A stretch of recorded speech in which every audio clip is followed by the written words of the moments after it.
Are you a fan of Cyberpunk 2077, Cyberpunk Edgerunners, or maybe even trading card games in general?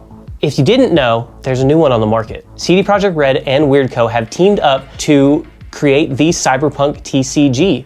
Weirdco was nice enough to send us one of their alpha kits, that way we could get an early look at the game and give you our honest opinions. Thank you to Weirdco for sponsoring this video, and with that, we're going to show you a little bit about the game and let you know if you should back it. If you play card games, this game's going to feel familiar, but in a new way. I want to talk about some of the unique mechanics in this game that kind of caught my attention before we start talking about overall gameplay.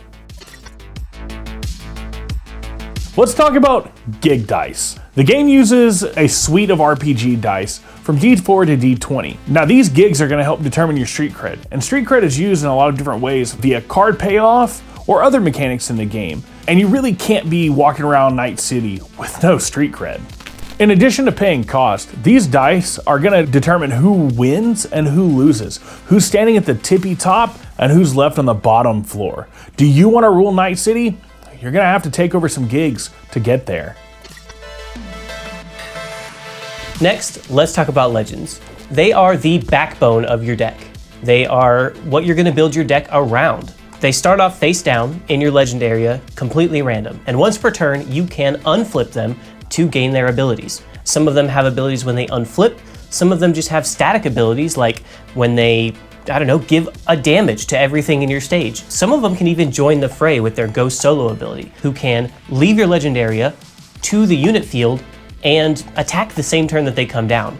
So depending on what legends you have in your deck, they can have a varying amount of effects. They also determine what you can put in your deck.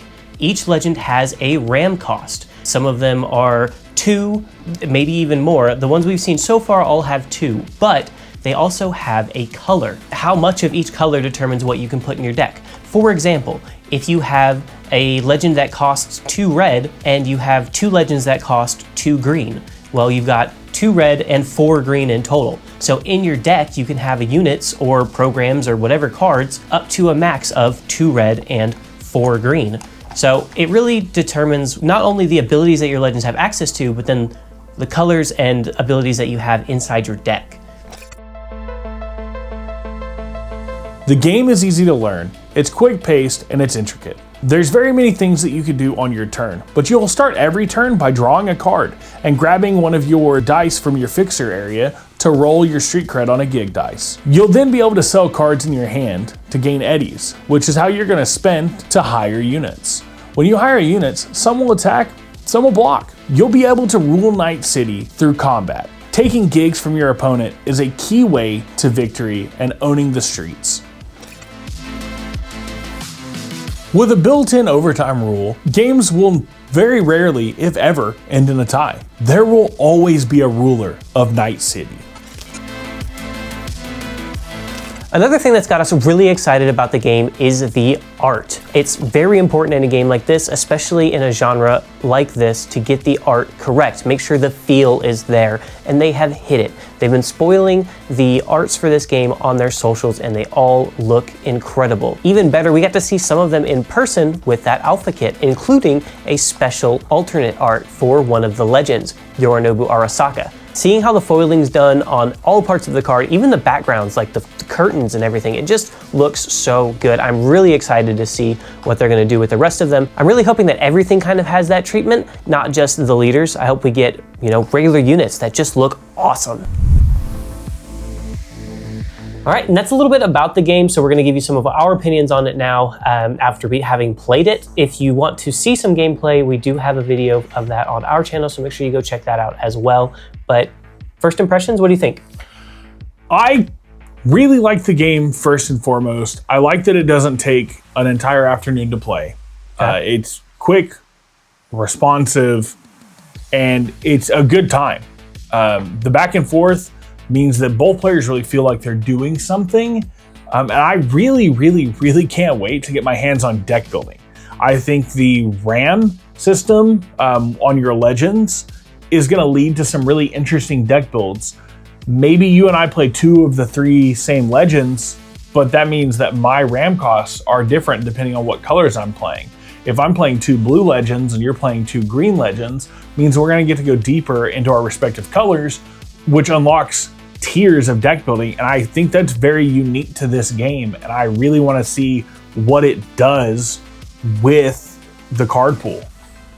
Yeah, for sure. I agree with that. I think for me, I'm really interested to see what they do with the actual abilities on cards. So right now, we've got things like programs that can be played like during your turn, and they give an effect. So I think there's something really interesting that they can do with that. We'll just see if we get any kind of interaction that allows you to do things on your opponent's turn, maybe, as well as the abilities on the units.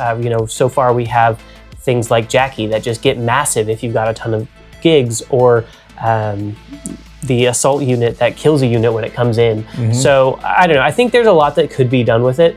I like the way that the game moves, like the speed at which it plays. Like you've said, the games are not terribly long. That's the biggest thing for me, is it's like one of those games where, you can, wherever you are, just sit down, you can jam out a game really quick. They really don't go much longer than 7 turns for each player, because, that's how many gig dice you have. So I don't know. I think it's got some potential. I'm really excited to see what they do. Some of the spoils they've shown have got me interested with some of the card abilities. So that's really what's driving me, and I'm excited to see what happens.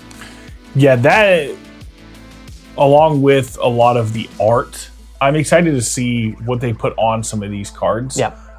As somebody that is eagerly awaiting more cards for more deck building, that's where my brain is at. But I do feel like they've already nailed some key core mechanics to the game. There are already cards that you have to have in opening sets, I feel like, to keep the set engaging. Yeah. And I want to see how this expands beyond the alpha kit. Obviously, we open the alpha kit here on the channel, but I want to see what happens beyond those two. Obviously, there has to be more to a set 1 than 2 decks, right? Oh, for sure. So I'm super excited for the Kickstarter on this one. Speaking of the Kickstarter, if after all of that you're interested and you want to back it yourself, you definitely should. It's live right now. The link will be down in the description. And if you follow and back the Kickstarter, you will actually get a free foil Nova Rare Lucy promo. And you won't want to miss out on that, because like I said, the foils already look amazing. So I can only imagine what they're going to do with the ones in the future. And alongside that, of course, there are multiple tiers that you can back at. Starting at the entry level, it comes with a couple of starter decks. So that way you can get your hands on the product and try it out for yourself. If you've already decided it looks interesting, you may want to try for one of the higher tiers that comes with a few boxes, so you can build your own decks and run your own crew. Of course, even higher tiers come with even more product and the opportunities for metal leaders. And at the highest tiers, of course, comes with the most product. And I've even heard there's going to be graded cards. We're going to make sure that we back it because we're super excited. Once again, we do want to thank Weirdco for sponsoring this video, giving us the opportunity to take a first look and bring it to you guys. But with that, I think that's going to be the end of the video today. Make sure you like, comment, and subscribe if you want to see more Cyberpunk content in the future. And with that, we'll see you in Night City, chooms.